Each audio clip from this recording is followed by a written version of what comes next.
Hi hello ನಮಸ್ತೆ, welcome back to my channel. ಇವತ್ತು ನಾನು ಮಡಿಕೆಯಲ್ಲಿ ಬಾಯಲ್ಲಿಟ್ಟರೆ ಬೆಣ್ಣೆ ಥರ ಕರಗುವಂಥ ಸಾಫ್ಟಾಗಿ ಗಂಟಿಲ್ದಂಗೆ ಮುದ್ದೆನ ಹೇಗೆ ಮಾಡೋದು ಅಂತ ವಿಡಿಯೋದಲ್ಲಿ ತೋರಿಸ್ತಾ ಇದ್ದೀನಿ. ನಿಮ್ಮೆಲ್ಲರಿಗೂ ಈ ವಿಡಿಯೋ ಇಷ್ಟ ಆಗುತ್ತೆ ಅಂದ್ಕೊಂಡಿದ್ದೀನಿ. ಇಷ್ಟ ಆದರೆ ಗೊತ್ತಲ್ಲ, ಲೈಕ್ ಮಾಡಿ, ಶೇರ್ ಮಾಡಿ, ಹಾಗೆ ಸಬ್ಸ್ಕ್ರೈಬ್ ಮಾಡ್ಕೊಳ್ಳಿ. ಮೊದಲಿಗೆ ನಾನು ಸ್ಟವ್ ಮೇಲೆ ಒಂದು ಮಡಿಕೆನ ಇಟ್ಕೊಂಡಿದ್ದೀನಿ. ಆ ಮಡಿಕೆನ ಲೋ ಫ್ಲೇಮಲ್ಲಿ ಇಟ್ಕೋಬೇಕು. ಖಾಲಿ ಮಡಿಕೆ ಇಟ್ಟಿದ್ದಾಗ ನೀರು ಹಾಕಿದ್ಮೇಲೆ ಸ್ವಲ್ಪ ಮೀಡಿಯಮ್ ಫ್ಲೇಮಿಗೆ ಇಡಬೇಕಾಗತ್ತೆ. ನಾನು 2 ಕಪ್ ಆಗುವಷ್ಟು ನೀರನ್ನು ಸೇರಿಸ್ಕೊಂಡಿದ್ದೀನಿ. ನೀರನ್ನು ಸೇರಿಸಿದ ಮೇಲೆ ಬೇಕಿದ್ರೆ ನೀವು ಹೈ ಫ್ಲೇಮ್ ಮಾಡ್ಕೋಬೋದು. ನೀವು ಖಾಲಿ ಮಡಿಕೆ ಇಟ್ಟಿದ್ರೆ ಲೋ ಫ್ಲೇಮಲ್ಲಿ ಇಟ್ಕೋಬೇಕು.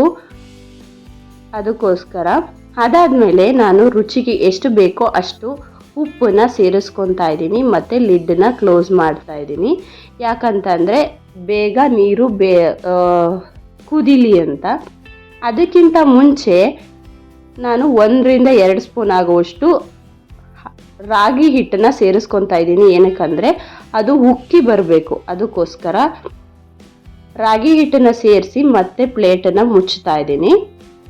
ಅದು ಚೆನ್ನಾಗಿ ಕುದ್ದು ಈಚೆ ಬರಬೇಕು. ಆ ಥರ ಕುದ್ದ ಮೇಲೇ ಕುದ್ರೇ ಚೆನ್ನಾಗಿ ಮುದ್ದೆ ಬರೋದು. ಅದಕ್ಕೋಸ್ಕರ ನಾನು ಅದ್ರ ಮೇಲೆ ಸ್ವಲ್ಪ ತಣ್ಣೀರು ಹಾಕ್ತಾಯಿದ್ದೀನಿ. ಯಾಕಂತಂದರೆ ಮಡಿಕೆಯಲ್ಲಿ ಮಾಡಬೇಕಾದ್ರೆ ಅದು ಹುಕ್ಕಕ್ಕೆ ಸ್ಟಾರ್ಟ್ ಆದರೆ ಅದು ನಿಲ್ಲಲ್ಲ. ಅದಕ್ಕೋಸ್ಕರ ನಾರ್ಮಲ್ ಪಾತ್ರೆಯಲ್ಲಿ ಮಾಡ್ತಾಯಿದ್ರೆ ನಾವು ಸಿಮ್ಮಿಗೆ ಇಟ್ಟಿದ ತಕ್ಷಣ ಅದು ಕಡಿಮೆ ಆಗುತ್ತೆ. ಬಟ್ ಮಡಿಕೆಯಲ್ಲಿ ಆ ಥರ ಆಗಲ್ಲ, ಅದು ಹುಕ್ಕಿ ಈಚೆ ಬರುತ್ತೆ. ಆ ಟೈಮಲ್ಲಿ ಸ್ವಲ್ಪ ತಣ್ಣೀರು ಹಾಕಿದ್ರೆ ಅದು ಕಡಿಮೆ ಆಗುತ್ತೆ.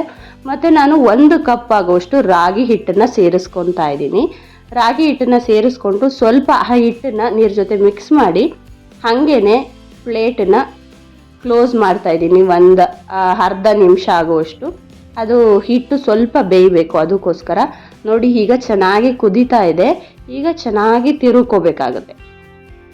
1 ಕಪ್ ರಾಗಿ ಹಿಟ್ಟಿಗೆ ನಾನು 2 ಕಪ್ ಆಗುವಷ್ಟು ನೀರನ್ನು ಬಳಸಿದ್ದೀನಿ.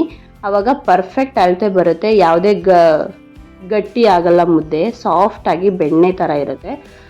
ನೋಡಿ, ಈಗ ಚೆನ್ನಾಗಿ ಮಿಕ್ಸ್ ಮಾಡ್ಕೋಬೋದು. ನೀವು ಸ್ಟವ್ ಮೇಲೆ ಇಟ್ಕೊಂಡು ಆರಾಮಾಗಿ ಮಾಡ್ಕೋಬೋದು ಅಥವಾ ಕೆಳಗೆ ಇಟ್ಕೊಂಡು ಸಹ ಮಾಡ್ಬೋದು. ನಿಮಗೆ ತುಂಬ ತೆಳುವಾಗಿದೆ ಅನಿಸಿದ್ರೆ ಸ್ವಲ್ಪ ರಾಗಿ ಹಿಟ್ಟನ್ನು ಸೇರಿಸ್ಕೋಬೋದು, ಅಥವಾ ತುಂಬ ಗಟ್ಟಿಯಾಗಿದೆ ಅಂದರೆ ಬಿಸಿ ನೀರನ್ನು ಸೇರಿಸ್ಬೋದು. ಆದರೆ ನೀವು 1 ಕಪ್ಪಿಗೆ 2 ಕಪ್ ಆಗುವಷ್ಟು ನೀರನ್ನು ಬಳಸಿದ್ರೆ ಪರ್ಫೆಕ್ಟಾಗಿ ಬರುತ್ತೆ. ನೋಡಿ, ಚೆನ್ನಾಗಿ ಇದೇ ಥರ ಒಲೆ ಮೇಲೆ ಇಟ್ಕೊಂಡು ಚೆನ್ನಾಗಿ ಅದನ್ನು ಗಂಟುಗಳೆಲ್ಲ ಒಡೆಯೋ ಥರ ಮಾಡ್ಕೋಬೇಕು. ಅಥವಾ ಈ ಥರ ಕೆಳಗೆ ಇಟ್ಕೊಂಡು ಚೆನ್ನಾಗಿ ತಿರುಗಬೇಕಾಗತ್ತೆ. ಆವಾಗ ತುಂಬ ಚೆನ್ನಾಗಿರುತ್ತೆ. ನಾನು ತುಪ್ಪನ ಸೇರಿಸ್ತಾ ಇದ್ದೀನಿ, ರುಚಿ ತುಂಬ ಚೆನ್ನಾಗಿರುತ್ತೆ ಅಂತ. ನಿಮಗೆ ಇಷ್ಟ ಇದ್ದರೆ ಹಾಕೋಬೋದು ಅಥವಾ ತುಪ್ಪನ ಸ್ಕಿಪ್ ಮಾಡ್ಬೋದು. ಅದು ನಿಮಗೆ ಇಷ್ಟ ಇದ್ದರೆ ಮಾತ್ರ ಸೇರಿಸ್ಬೋದು. ಮತ್ತು ನಾನು ತುಪ್ಪ ಎಲ್ಲ ಹಾಕಿದ್ಮೇಲೆ ಮತ್ತೆ ಅದನ್ನು ತಿರುಗ್ತಾ ಇದ್ದೀನಿ ಚೆನ್ನಾಗಿ. ಅದಾದಮೇಲೆ 1-2 ನಿಮಿಷ ಲಿಡ್ಡನ್ನ ಕ್ಲೋಸ್ ಮಾಡಿ ಚೆನ್ನಾಗಿ ಬೇಯಿಸ್ಕೋಬೇಕಾಗತ್ತೆ. ನೀರಿಗೆ ಕೈನ ಹದ್ದಿ ಮುಟ್ಟಿದ್ರೆ ಅದು ಮುದ್ದೆ ನಮ್ಮ ಕೈಗೆ ಅಂಟಬಾರ್ದು. ಆವಾಗ ಚೆನ್ನಾಗಿ ಬೆಂದಿದೆ ಅಂತ ಅರ್ಥ. ಮತ್ತು ನಾನು ಈಗ ಮಡಿಕೆನ ಇಡೋಕ್ಕೆ ಒಂದು ಪ್ಲೇಟನ್ನ ಇಟ್ಟು ಒತ್ತಿಗೆ ಇಟ್ಟು ಅದಾದಮೇಲೆ ಮುದ್ದೆ ಇದನ್ನು ತಪ್ಪಲೆನ ಇಟ್ಟಿದ್ದೀನಿ. ಯಾಕಂತಂದರೆ ಮಡಿಕೆ ನಾರ್ಮಲಾಗಿ ಕೂರಲ್ಲ, ಫ್ಲ್ಯಾಟ್ ಇರಲ್ಲ, ರೌಂಡ್ ಇರುತ್ತೆ. ಅದಕ್ಕೋಸ್ಕರ ಅದಾದಮೇಲೆ ಮುದ್ದೆನ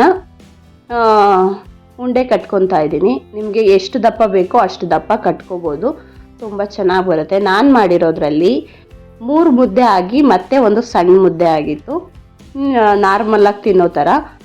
ನಿಮಗೆ ಬೇಕು ಅಂದರೆ ಜಾಸ್ತಿ ಮಾಡ್ಕೋಬೋದು, ಇಲ್ಲ ಕಡಿಮೆ ಬೇಕು ಅಂದರೆ ಅರ್ಧ ಕಪ್ ಅಷ್ಟು ಹಾಕೋಬೋದು. ನೋಡಿಕೊಂಡು ಅಳತೆನ ಮಾಡ್ಕೋಬೋದು. ನೋಡಿ ಎಷ್ಟು ಚೆನ್ನಾಗಿ ಬಂದಿದೆ. ಒಂದು ಗಂಟು ಸಹ ಇಲ್ದಂಗೆ ಸಾಫ್ಟಾಗಿ ಬೆಣ್ಣೆ ಥರ ರೆಡಿಯಾಗಿದೆ. ನಿಮ್ಮೆಲ್ಲರಿಗೂ ಈ ವಿಡಿಯೋ ಇಷ್ಟ ಆಯಿತು ಅಂದ್ಕೊತೀನಿ. ನಿಮಗೆ ಗೊತ್ತಿದೆ ಮಡಿಕೆಯಲ್ಲಿ ಮುದ್ದೆ ಮಾಡಿದ್ರೆ ಎಷ್ಟು ಆರೋಗ್ಯಕ್ಕೆ ಒಳ್ಳೆಯದು ಅಂತ. ಮುದ್ದೆನೇ ಆರೋಗ್ಯಕ್ಕೆ ಒಳ್ಳೆಯದು, ಅದರಲ್ಲೂ ಮಡಿಕೆಯಲ್ಲಿ ಮಾಡಿದ್ರೆ ತುಂಬ ಆರೋಗ್ಯಕ್ಕೆ ಒಳ್ಳೆಯದು. ನಿಮ್ಮೆಲ್ಲರಿಗೂ ಈ ವಿಡಿಯೋ ಇಷ್ಟ ಆಯಿತು ಅಂದ್ಕೊತೀನಿ. ಇಷ್ಟ ಆದರೆ ಲೈಕ್ ಮಾಡಿ, ಶೇರ್ ಮಾಡಿ, ಹಾಗೆ ಸಬ್ಸ್ಕ್ರೈಬ್ ಮಾಡಿಕೊಡಿ. ಪಕ್ಕದಲ್ಲಿರೋ ಬೆಲ್ಲೈಕನ್ನ ಸಹ ಕ್ಲಿಕ್ ಮಾಡಿ ಹಾಲ್ ಅಂತ ಕೊಡಿ. Thank you.